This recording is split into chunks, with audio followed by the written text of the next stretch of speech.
Hoy vamos a analizar a fondo una fuente que, bueno, es ya un momento histórico. Se trata de la transcripción de una conferencia de prensa del 3 de enero de 2026. El día en que el presidente de Estados Unidos le anuncia al mundo que sus fuerzas especiales capturaron a Nicolás Maduro en Caracas. Un anuncio que sin duda paraliza al mundo. Y nuestro objetivo hoy, creo, es analizar no solo qué se dijo, sino cómo se dijo. Exacto. Porque la estrategia de comunicación detrás de algo así es tan crucial como la operación misma. Totalmente. Nos vamos a basar únicamente en lo que declararon el presidente, su secretario de guerra y el jefe del Estado Mayor Conjunto. Queremos desglosar esa narrativa que construyeron. Claro. ¿Cómo presentaron la operación? ¿Con qué argumentos la justificaron? Y, quizá lo más impactante, ¿qué futuro plantearon para Venezuela ya bajo su control? Pues empecemos por ahí, por el tono del anuncio. Porque desde la primera frase ya se establece un marco muy, muy específico. Sí, fíjate que el presidente no habla de una operación tensa, ni difícil. Para nada. Usa palabras como extraordinaria y espectacular. Llega a decir, y cito, que fue un asalto como la gente no ha visto desde la Segunda Guerra Mundial. Hay un énfasis casi obsesivo en la perfección.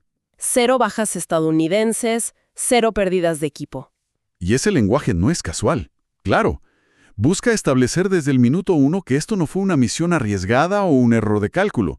Es una narrativa de competencia absoluta. De poderío abrumador. Y al compararla de inmediato con las operaciones contra Soleimani y al-Baghdadi, bueno, la están poniendo en el panteón de los éxitos militares impecables. El mensaje es clarísimo. Somos infalibles. Y le suman detalles que parecen sacados de una película, ¿no? Describen que la captura fue en la oscuridad de la noche. Sí. Y mencionan casi de pasada que las luces de Caracas estaban apagadas por cierta pericia que tenemos. Claro, proyectan una imagen de control total, casi, omnipotente. Pero aquí viene el giro clave. La justificación. La justificación legal. Inmediatamente después de esa descripción heroica, meten el marco legal. Se refieren a la acusación formal en el Distrito Sur de Nueva York. Exacto. Subrayan que Maduro y Celia Flores enfrentan cargos por narcoterrorismo. Y esto es fundamental. ¿Por qué? Porque intenta transformar un acto de guerra en un acto de aplicación de la ley. A escala internacional sí, pero aplicación de la ley al fin y al cabo. Busca anular el debate sobre la soberanía. Totalmente. La discusión ya no es invasión sí o invasión no. Es ¿el fugitivo es culpable o no? Es un cambio de marco semántico potentísimo. Claro, se pasa de jefe de Estado a jefe de cartel. Y con ese marco legal ya puesto sobre la mesa, empiezan a construir el caso del por qué ahora. Y presentan todo un abanico de amenazas. La primera, obviamente. El narcotráfico. El anclo legal. Lo acusan de ser el capo del cartel de los soles y, según el presidente, responsable de cientos de miles de muertes en Estados Unidos. Ese es el argumento, digamos, racional, el que se puede llevar a un tribunal. Pero luego cambian de registro. Pasan al argumento emocional. Ahí es cuando mencionan al Tren de Aragua. Y citan el caso, que es una tragedia terrible, de Jocelyn Nungaray, la niña de 12 años asesinada en Houston. Esa es una técnica de comunicación muy efectiva. Increíblemente efectiva. De repente, una operación de política exterior en un país lejano se vuelve una amenaza directa a la seguridad de cualquier persona en su propia ciudad. Conecta lo abstracto de la geopolítica con el miedo más tangible, más personal. Ya no es una decisión estratégica, es un acto de protección. Y después de lo legal y lo emocional, viene lo económico. Claro, no podía faltar. Hablan de la expropiación de activos petroleros como uno de los mayores robos de propiedad estadounidense en la historia. Y con eso se aseguran de cubrir todas las bases. Apelan a la justicia, a la seguridad y ahora a los intereses económicos y al orgullo nacional. Es una justificación de 360 grados. Y todo esto culmina en la idea de que Venezuela era ya una amenaza general, que albergaba adversarios, que compraba armas. Todo este andamiaje sirve a un propósito mayor, que es una declaración de principios que va más allá de Venezuela. ¿Te refieres a la mención de la doctrina Monroe? Sí. Y la broma de llamarla la doctrina Monroe. Que de broma tiene poco. No tiene nada de broma. Es la presentación pública y sin complejos de una nueva era.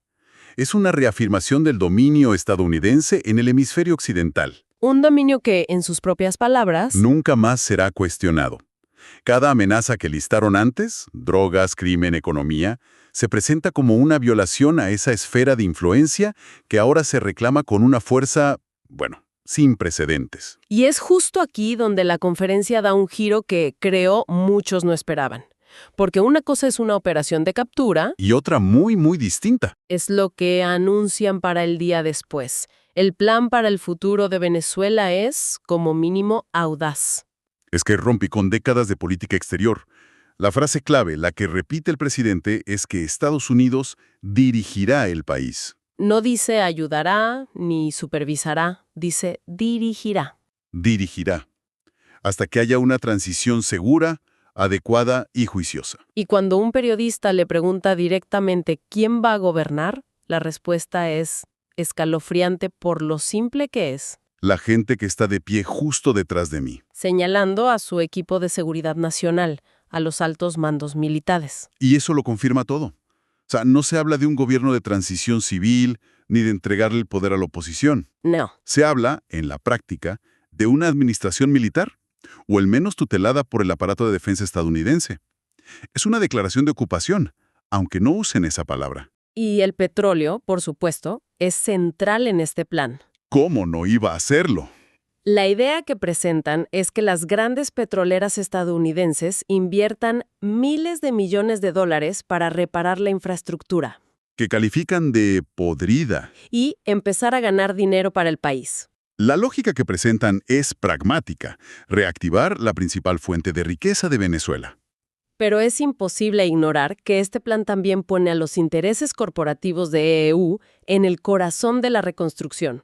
Las prioridades quedan muy claras. Clarísimas. Y para garantizar todo esto, no le sacan el cuerpo a la cuestión militar. La frase del presidente es contundente. No tenemos miedo de las botas sobre el terreno. Cero ambigüedad. Y quizá uno de los puntos más reveladores de toda la conferencia es cómo tratan la política interna de Venezuela. Sí. Mencionan que la vicepresidenta de Maduro está dispuesta a cooperar, pero a la líder de la oposición, a María Corina Machado, La descartan de un plumazo. Dicen que no tiene el apoyo o el respeto dentro del país para liderar. eso es un giro de 180 grados, después de años en que la narrativa oficial era apoyar a esa oposición democrática. Descartarla así sugiere que el objetivo real nunca fue necesariamente instalar a esa oposición en el poder. Sugiere que el objetivo primordial es el control y la estabilidad, según su propia definición, claro.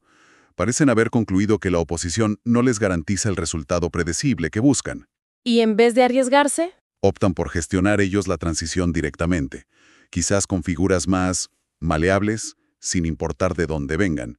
El control es más importante que la ideología. hablemos un poco de la operación en sí, de la operación Resolución Absoluta. Los detalles que dio el jefe del Estado Mayor Conjunto parecen de una película de acción. Y esa es la intención. Quieren que suene así. Cuando dicen que hubo meses de ensayos y una inteligencia tan detallada que sabían qué comía, qué vestía, cuáles eran sus mascotas. Eso es un mensaje. Es un mensaje de guerra psicológica. Le están diciendo a cualquier otro adversario, lo sabemos todo sobre ti, no te puedes esconder. Y el despliegue de fuerza es abrumador. Más de 150 aeronaves, cazas F-22, F-35, bombarderos B-1, drones. Desde 20 bases distintas. Esto no suena a una simple operación de arresto. ¿Qué nos dice ese nivel de fuerza? Nos dice que estaban preparados para una guerra total. Los F-22 son para aniquilar la fuerza aérea de un país. Los B-1 son bombarderos estratégicos. ¿No enviaron un equipo SWAT? No, enviaron una fuerza de invasión que usaron con la precisión de un equipo SWAT. La captura era el objetivo, claro, pero la visión secundaria, y quizá igual de importante, era una demostración de poder tan brutal que paralizara cualquier intento de respuesta. De parte del ejército venezolano o de sus aliados. Exacto. Y hablando de aliados y de la región, los mensajes que enviaron desde ese podio fueron de una contundencia brutal. Absolutamente. La conferencia de prensa se volvió un escenario para redefinir las reglas del juego con todo el mundo. En especial con América Latina. El secretario de Guerra lo resumió con esa frase tan coloquial y tan potente. He effed around and he found out. ¿Cómo lo traduciríamos para que mantenga esa fuerza? Pues, a ver, de forma más directa y callejera sería algo como, se la buscó y la encontró. Se pasó de listo. O sea, se pasó de listo y le tocó. La idea es transmitir una causalidad brutal y simple. Es un lenguaje casi de patio de colegio, pero aplicado a la geopolítica. Y su objetivo es sonar crudo, sin filtros. Sin ningún filtro diplomático. Es una advertencia. Y no fue general, ¿eh? Hubo destinatarios muy claros. Sí, al presidente de Colombia, Gustavo Petro, le enviaron una amenaza directa. Lo acusan de producir cocaína y le dicen que más le vale que se cuide las espaldas. Eso es algo casi sin precedentes. Amenazar públicamente al jefe de Estado de un país vecino, un aliado clave hasta hace poco. El mensaje es clarísimo. La neutralidad o el disenso ya no son opciones tolerables. O estás con nosotros o te conviertes en un problema que podríamos tener que solucionar. Y por último, Cuba. Cuba. La describen como una nación fallida, y un asesor añade que el gobierno de La Habana debería estar al menos un poco preocupado. Es ponerlos en la mira.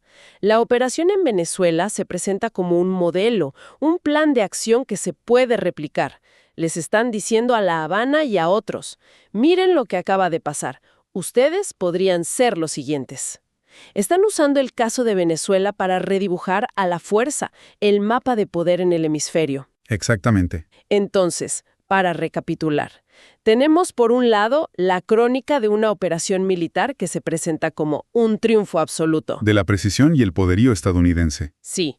Por otro, una justificación con muchas caras. Apela a la ley, a la emoción, a los intereses económicos, todo para legitimar la acción. Y lo más trascendental, el anuncio de ese plan de administración directa sobre Venezuela, que deja de lado a la oposición tradicional y prioriza el control total. Lo que se presentó ahí va mucho más allá de la captura de un hombre. Es el manifiesto de una nueva política exterior, agresiva, intervencionista. Es la doctrina Don Roy hecha realidad. Y esto nos deja con una reflexión final. La conferencia se esforzó mucho en detallar el qué y el cómo de la operación, y los planes inmediatos. Pero omitió por completo la pregunta más importante, una que no está en nuestra fuente, y es, ¿cuál es el precedente? ¿Cuál es el marco legal internacional que le permite a una nación capturar al líder de otra y asumir la administración de su territorio? Es que esa acción abre una caja de Pandora. Totalmente. Y las reacciones globales, las implicaciones a largo plazo de un acto de esta magnitud, bueno, es algo que sin duda definirá los próximos años.